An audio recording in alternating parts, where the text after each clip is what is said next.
நடுக்கடலில் மீன்பிடித்துக் கொண்டிருந்த புதுக்கோட்டை மீனவர்கள் மீது இலங்கை கடற்படையினர் தாக்குதல் நடத்தியுள்ளனர்.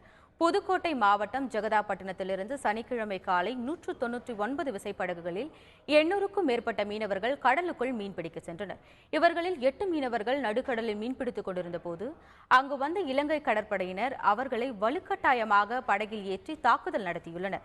படுகாயங்களுடன் கரை திரும்பிய மீனவர்களுக்கு மணல் மேல்குடி அரசு மருத்துவமனையில் சிகிச்சை அளிக்கப்பட்டு வருகிறது. நேவில அவரை ஏற்றி தலைகளை காலில் கயிற்று கட்டி தலைகளை தொங்க விட்டு அவரை அடிக்கிறாங்க. அடித்தாதான் இங்கே ஏறினா தான் அடிக்காமல் நிறுத்துவோம்னு சொல்லிட்டு ஏற சொன்னாங்க. நாங்கள் ஏற மாட்டோம்னு சொல்லிட்டு சொன்னோம். மறுபடியும் வேகமாக அடிக்கவும் சரி ஏறிடலான்னு சொல்லிட்டு அதோட போட்டில் ஏறிட்டோம். ஏறினோன்னே எல்லோரும் கையையும் பின்னாடி கட்டி கையையும் காலையும் ஒன்றா கட்டி டியூபோட வச்சு அடித்தாங்க.